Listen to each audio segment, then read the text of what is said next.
Hi everyone, and welcome to another episode of the Happy to Health podcast with myself, Dan Hancock, the mental health PT, Ian Lewis and Danny Williams. This episode is this discussion amongst the three of us, and I was really keen to bring up some really important topics when it comes to health, physical health, emotional health, and how we can prioritise different elements of these in order to make us as happy, successful, motivated as possible. We go into a lot of depth here and it's really interesting, so we really hope that you enjoyed this episode as much as we enjoyed filming it, so please enjoy. Hi everyone, and welcome to the Happy to Health podcast. In these types of episodes, we're going to sit down and we're going to talk about a social topic, something that myself, Danny, Ben are interested in, and hopefully you'll be interested in it as well. Hopefully it'll be able to provide you a ton of value. Hopefully it'll be able to maybe help you think about things in a different way. Potentially might even solve an issue for you if it's something that you're maybe feeling a little bit confused about at the moment. And so, yeah, I'm just going to get stuck right in. So, lads, today I'd like to speak about overall health. And at the moment, when people think about health, they primarily think about physical health. Right? That's what the fitness industry is built on, physical health. But actually, when it comes to overall health, we've got lots of different markers. We have got spiritual health, we've got emotional health, we've got intellectual health, we've got social health, as well as our physical health. And we could argue that we have environmental health as well, but I would kind of include that into social a little bit. And actually, when you think about it, the social, the intellectual, the emotional, and the fuck, damn it. It's not like I talk about this every single day. When you think about... You're doing so well. I know. When you think about emotional, intellectual, social... Spiritual health. Do you want to write these down? These actually fall under the category of mental health. Yeah. And if you actually focus on these four aspects of health, which are social, emotional, intellectual, and spiritual. Your physical health will improve, and your physical health will actually be better than if you solely focused on your physical health. So to kick us off, I'd love to get your guys' opinions. Which, if any, of those aspects are most important to you? Oh, it's a really tough question, but I think a good place to start is by saying I don't think physical health is the most important. I think if we just focus on our physical health, you're not even fighting half the battle. You're fighting like a quarter of it, not even that. If you focus on your mental health, you're by default covering like 4 or 5 areas of your health, right? If you focus on your spiritual, you're no, I'm doing it. It's quite hard to list them off like that. I'm going to make a note. Maybe we should just write it down. We need a whiteboard in here, I think.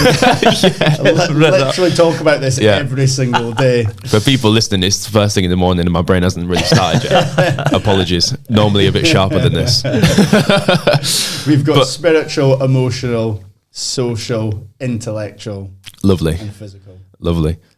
And also what I meant by physical health is our physical appearance. So obviously our physical health is very, very important. Like, I'm not trying to say it's not important. It's just our physical appearance, and worrying so much about how we look probably doesn't come close to how important our, other forms of health can be. Yeah, I think that's an important point to note as well, is that physical health is different from body image. So yes, we need to be physically fit, we need to be able to move properly, we need to have good gut health, all that low cholesterol, all that type of stuff. We need to have good physical health, but the problem is probably within the fitness industry and the health industry, people get confused between physical health and body image, whereas body image is more about the way that we look. Ben, which to you is most important out of those markers? For me, definitely mental health, but I think within those markers, I think it would be emotional. Like, it needs to be about how I'm feeling in a certain given situation. I don't want to go through every day feeling angry or stressed or upset about things. So I think if I go in every day focusing on trying to be positive in every aspect I do, whether that be speaking to my partner, speaking to my friends, speaking to my mum, my dad, my family, I think I just feel so much better within myself, and that means that I can actually go and attack the day a bit more, be more productive in work, have a better relationship with those that are close to me if I focus on how I feel emotionally inside, and then that again, I guess then leads to how I feel going into the gym. I feel better actually going into the gym, because if you think about it, if you've got an injury and your ankle doesn't feel good that day, or your hamstrings are a bit tight, you're probably not going to train that, are you? So that it should be the same emotionally and how we feel inside. If you're feeling a bit tired, I guess, focus on that and actually think, like, well, what could I do to try and improve that and become more energized in a way, if that makes sense. Yeah, we did a podcast with Danny Buck, and he made a really important point of that when it comes to his morning routine. He does have parameters and certain things that he operates within, but there isn't such a regimented structure that actually the first thing he does is just wake up and find out how he's feeling, which I think is really cool, because a lot of people don't do that. So we could make the argument, however, that in order to have good emotional health, do we potentially need to have good intellectual health as well, though? Because we have to maybe have that emotional intelligence first, so that intelligence to be able to understand our emotions and be aware of them, potentially, Danny? Yeah, I completely agree. I think they're all intertwined. I think that's fair to say. They're all linked to each other in some kind of way. Like you were saying, Ben, I think how our emotional health underpins everything, pretty much. When I think of intellectual health, of course, it links to your emotional intelligence. Which I think is massive, and that kind of links to self-awareness, which is again something we talk about quite a lot. You can be having a really bad day or a rough time, but it can be made much worse if you're not self-aware. You're not sure why you're feeling rough or why you're feeling bad. I think with that self-awareness, you can steer your emotions and maybe steer your situation down a certain path with control, rather than just letting it run off the rails.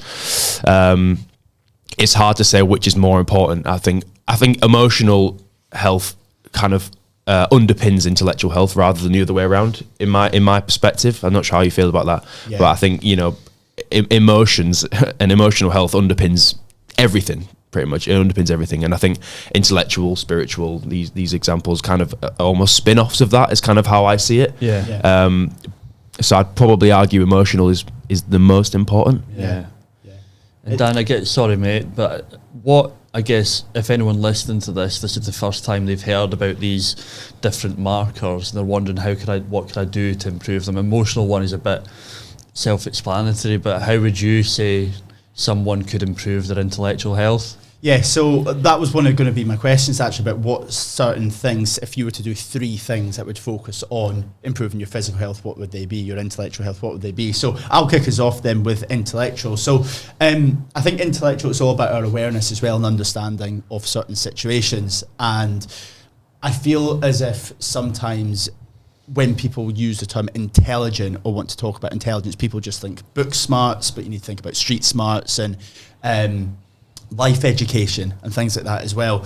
And a lot of them people think that the reason to become educated is to get a good job, make good money, and that's it. Whereas I think the reason to be educated is to find out more about yourself and about others around you, in order to give back to people and understand your own emotions. So for me, obviously, reading is a massive one. But again, I do that primarily to probably find out more about myself. And we joke about it all the time. It takes me like a year to finish a book because I don't I'm sorry, right? But it bugs me then when people are just like, oh, I've read like 10 books in a week. Like, I spend so long reading the book because I will read a sentence and then I stop and then I sit and think about it. and then I'm like, what does that sentence mean to me? Right. Okay. How can I then flip that and digest it better? And then I will then go off and teach that to other people. I don't know how you do that with Harry Potter. He's still on the first one. Came out 20 years ago. Page 6. What is a wand? So for me, I think actually spending time thinking about what you're reading and digesting is a big one. But then it's again because I essentially will teach people now. So I need to then be able to relay that back in a way that maybe people can understand as well, or that's maybe more relatable. Not to suggest that books aren't. Surrounding yourself with other people as well, interesting people. I learn something new from you guys all the time when it comes to my work within the fitness industry as well, surrounding myself with people who are at a similar level to me or smarter than me in certain areas, which I think a lot of people don't do, because they'll maybe feel a little bit intimidating. Probably. Yeah, 100%. And I probably did that for a while as well. And within the fitness industry as well, you don't share ideas with people traditionally. Yeah. You know, you hide away because, that's my idea. I don't want you to steal that. Whereas surrounding yourself with emotionally intelligent people, smart people, successful people, depending what the definition of success is, has been absolutely huge for me. So that's things that I would do to improve my intellectual health. So, Danny, I'm going to come to you. Can you tell me 3 things that you would do? As many as 3. 3, right? Okay. 3 things that you do to make sure that you're keeping on top or improving your physical health, and then 3 things that you would do to make sure that you're keeping on top of your social health. Oh, okay. So physical health, 2 out of 3 off the bat straight away have got to be obviously exercising. Pretty obvious one. I would never go more than probably a week without exercising in some kind of capacity, whether that be, you know, training in gym, resistance training, how I prefer to work out, or whether it's just like going for a run, whether it's, you know, going to the Lake Districts with my girlfriend and going on a big walk, or, you know, 3-hour hike somewhere. So exercise can come in so many different forms. So that's probably the first thing. And then the second thing close behind it, I would say, is watching what I eat. And I'm not like an obsessive dieter. I've never really dieted, quote unquote, but just kind of keeping on top of what I eat and staying accountable for the things that I put in my body, whether that be food or drink. And then the third one, for physical health, what would it be? I guess similar to how you just described about surrounding yourself with people that can improve you and enrich your life. I'm not really friends with people or surrounding myself with people who lead unhealthy lifestyles in some kind of form or capacity. I think, you know, there's that famous quote of the 5 people you surround yourself, you're going to end up becoming of some description. I don't really have people around me or in my close kind of vicinity who lead unhealthy lifestyles. And I think that's, you know, reflective of me and my lifestyle. Like, I you know, if I had people around me who was just binge eating the whole time, or they was out partying every single week, I'd probably start to do the same thing. It's just like, that's human nature. It's going to rub off on us. Yeah. So I think whether it be conscious or unconscious, that's just something I've developed over the last few years. Like I'm close friends with you guys. My best friends are back home are all relatively, you know, they lead healthy lifestyles. My family are all starting to be much healthier these days. So they're probably the 3 main ones. Is that just to jump in there, because that's interesting. Do you think that potentially your family's health has improved because you keeping on top of your health? I mean, it's basically your job, kind of a little bit as well. Yeah, 100%. And it's a difficult one because my family, you know, fitness is a hobby, and it's been a hobby since I was young, right?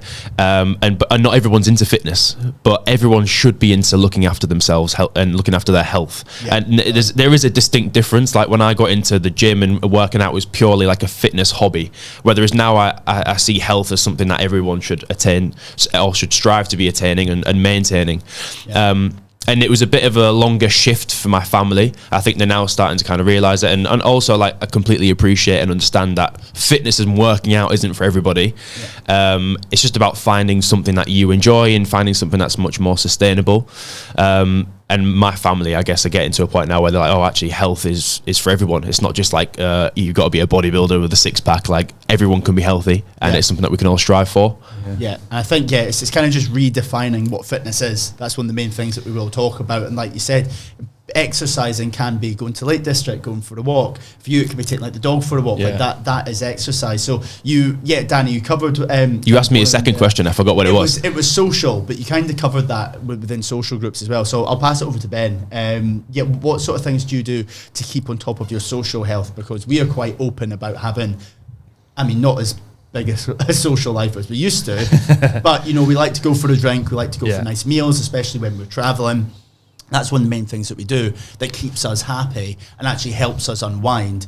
And to a lot of people, maybe I'm just justifying this, but to a lot of people that they might think, oh, that's neglecting your health in some way. But for me, eating the odd bit of food that might not be great, having a little bit of alcohol, to me, that is actually prioritizing my overall health. So it helps me unwind, helps me relax, I socialize with you. What's your take on that? Yeah, I think social health is really important. I mean, if you look back over the last 18 months that we've basically been forced to become social recluses in a way, haven't we? Do you know what I mean? And everything moved online, everything became digital. Even in a work sense, people are working from home. What used to be face-to-face meetings now became Zoom meetings. You lost that kind of social contact, which I know we've discussed and touched on before. So now I place so much more value on social contact with my friendship group, with my family group, because I'll be honest, I probably took that for granted before the last 18 months. Do you know what I mean? The people are always there. There was always somebody you could go and see, whether you're feeling up or down or whatever.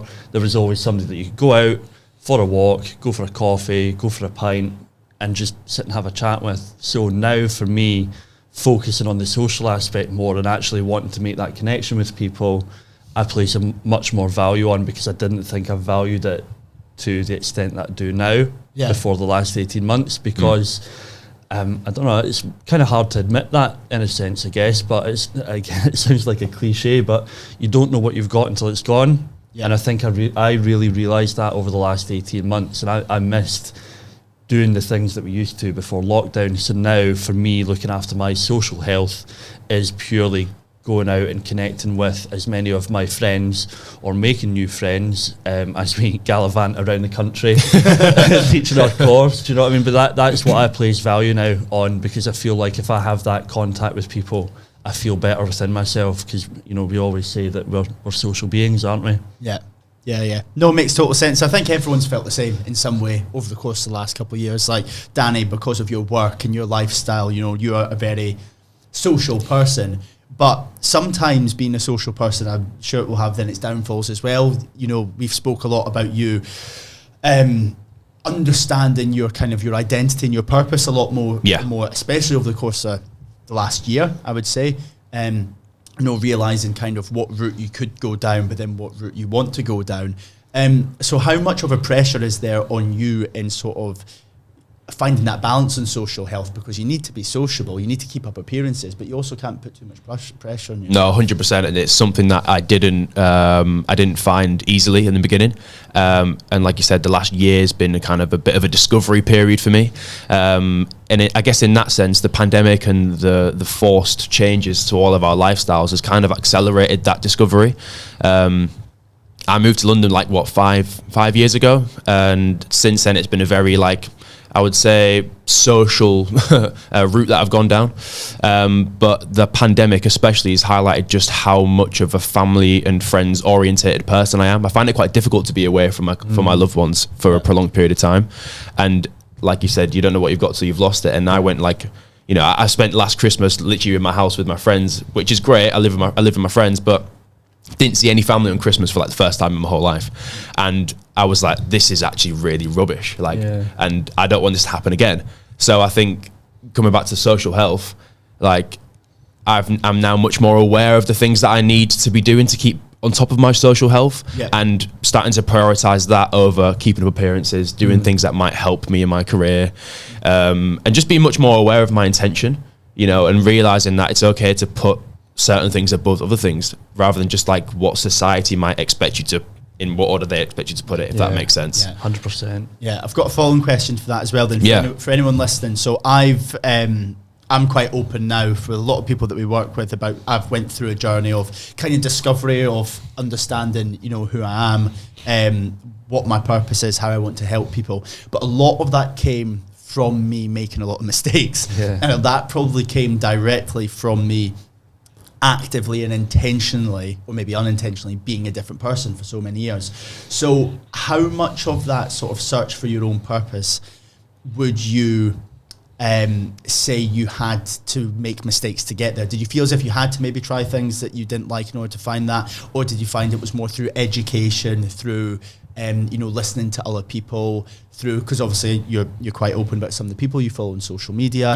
Did you feel as if it was kind of through your own experiences, or from learning from others, or a bit of a mix? I think it's a bit of a mix. I think the number one thing was feeling like I was on the wrong path, which I've never really spoken about before actually, but I did feel a bit like I was going down a path which wasn't aligned with my core beliefs. And at the same time, I wasn't fully aware what my core beliefs was. So I was trying to figure those out, and then also try and decide, is the path I'm on aligned with those beliefs? And it was like, it's not an easy road to be on. I'm at a place now where I'm like, right, I know who I am, and I know how it's a maze. But again, you talk about self-awareness and you talk about mistakes. There was a time when I had zero self-awareness, and I seemed to be making the right choices, but I was like, I don't feel great when I go to bed, and I'm waking up without really what's the word I'm looking for, like a passion and a drive for what I'm about to do today. And I think that sense of like lack of fulfillment, even though like on the exterior it looked like I was doing well, drove me to go down this path that I'm on now. So self-awareness was huge, but it was like it took a long time to get to this point where I'm like, right, I know what I stand for, I know what I want to be pursuing in life, and it has nothing to do with what other people are expecting of me. But it some mistakes, but it was a mixture of a few things. Yeah, nice one. And the things I think from our end as well, it's amazing to see someone in that position to actually stick to when they find their true core values, stick to those and not be distracted by it. So no, we think it's really cool. Before we wrap up, I want to touch on one last one that we've not really discussed, which is spiritual. I've left this to last intentionally. So I think a lot of people get confused about what spirituality is. And my granddad passed away last year, and one of his friends, so my granddad was Dean of Humanities at Stanford University in America, and one of the professors that he worked with, they kept back in touch for years, and they would email back and forward right up until my granddad passed. And his friend sent an email, and I've read it out to you, Ben. Yeah. It was a beautiful email, basically explaining my granddad and his whole life and his great philosophy and wisdom, which I didn't really appreciate until quite recently. And he said him and my granddad were sitting somewhere, probably pissed, having a drink. And he said to my granddad, he was like, so what is spirituality, or what is the difference between spirituality and religion? And my granddad said, well, spirituality is looking up at the stars and gazing at their wonder. Religion is gazing up at the stars, looking at the wonder, and then saying thank you, which I thought was really cool, because that's just a nice way. That's lovely. It's a really nice way to kind of separate the two, because I think people do get confused between the two. For me, spirituality is about understanding the world around us. Yeah. And I think a lot of people don't take the time to do that. A lot of people either get too caught up in the here and now, and then some people will spend their time constantly thinking about the future, maybe in an anxious way or in a worried way. Then a lot of people spend a lot of time thinking about the past and in a way that's either nostalgic or worrying about things that have happened. And a lot of the time we don't really take the time to sit and, focus on being present in the world around us. So how important is that to you guys? And do you feel as if that's something that's benefited you in your own personal journey, just being present and kind of, actually taking a second to stop and think about the world around us? Yeah, I mean, I do it now and again, to be honest. I'm not really aware. I mean, don't get me wrong, there's times where I have maybe got anxious about the future and the unknown, but then I do, obviously having worked with you for so long now, Dan, and knowing you on a friendship level, you've kind of taught me that, to be a bit more present in a sense. So I do take a lot more time now to realise where I am and what I'm focusing on at that point in time, without worrying too much about the future or dwelling too much on the past. I think as long as you can focus on the here and now, and you don't think about the mistakes that have led you up to that point, and just focus on what you're doing at that present point in time and doing that to the best of your ability, without focusing on what the outcome might be or what happened before that, I think is a really good place to be in. But again, it comes back to what you were saying about self-awareness, Danny. I think it's difficult to get to that point unless you have that self-awareness and you've kind of learned it or taught yourself that in a way. I was about to ask you, actually, do you find it hard to practice that presence? Because it's something I find really hard sometimes. Sometimes I'm consciously trying to practice it and trying to, sit in the moment and appreciate what's going on around me. But also on the other side, it can be very difficult at times. Yeah. Do you have any advice or tips for our listeners that maybe you practice, or anything that you could maybe advise people to help with being more present in the moment? I've got one to touch. I'll open it to you. Yeah, so I think a lot of don't want to throw you on the spot then. Sorry. Sorry. I was trying to think because it was Dan that length. I'm saying for my listeners, but I'm more asking for myself because I want to know. I need help. It's great, so we'll know that going forward. If Danny says for the listeners,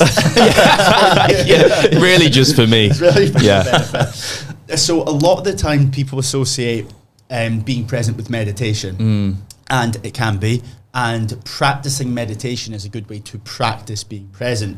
But a lot of the time with meditation, people, again, they've kind of built it into this very pretentious thing.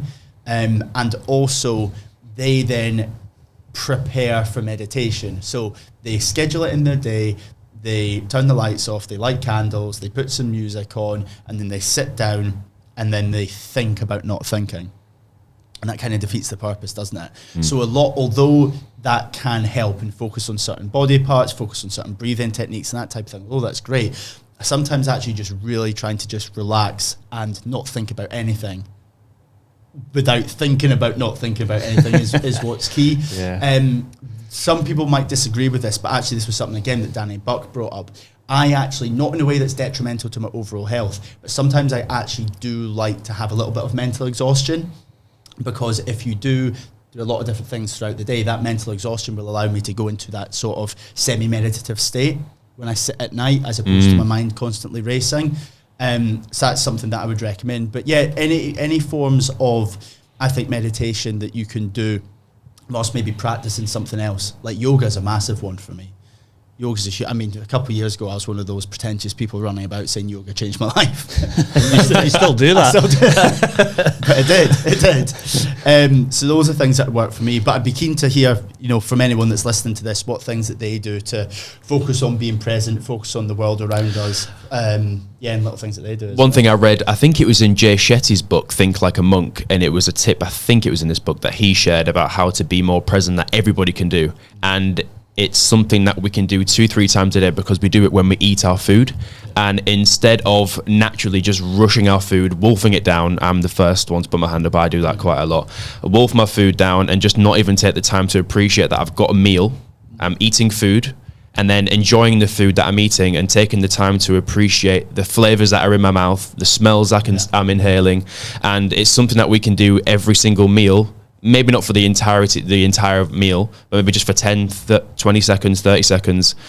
Appreciate the flavors going on in your mouth, recognize what you're tasting, recognize what you're smelling, and not rush your food. Even sometimes take a break whilst you're eating, stop, chat to your friends if you sat with friends whilst you're eating, then go back to it. Because I think eating food and dinner time or meal time can be so overlooked, but it's actually a really great moment that we can share with friends or family or just on our own as a moment to ourselves.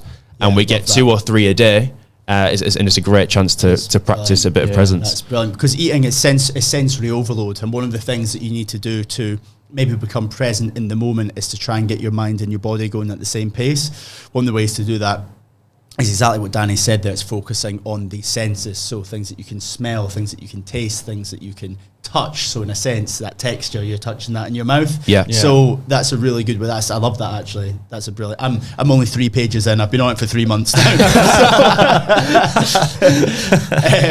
So yeah, for anyone that is listening to this, if you've enjoyed this conversation, we would absolutely love you to share this to your stories on socials, or share it with a friend.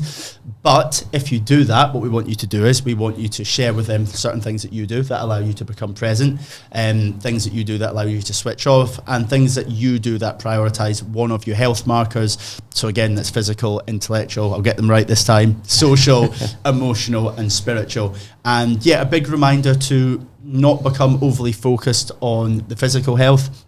We know from working in the fitness space that focusing on the physical health can become very obsessive. It can actually bring on some sort of behaviours that aren't great and become a little bit obsessive. So actually, if you focus on the spiritual, spending time looking at the world around you, focus on the emotional, building that emotional intelligence, understanding feelings, and knowing that it's okay to feel a certain way, feeling certain emotions like anger, frustration, that's okay. Focus on your social health, prioritising seeing friends, family, loved ones, work colleagues, and spending some quality time with them. Linking that in with the spiritual, spending time there now, and then focus on the intellectual as well. So learning a little bit more about yourself, reading, listening to our podcast, hopefully, learning from other people. All of these things will fit in together, which is ultimately going to improve your physical health as well. So hope you enjoyed that episode. A big thank you for tuning in and listening. This has been the Happy to Health podcast. Hopefully you have enjoyed, and we'll look forward to seeing you next time.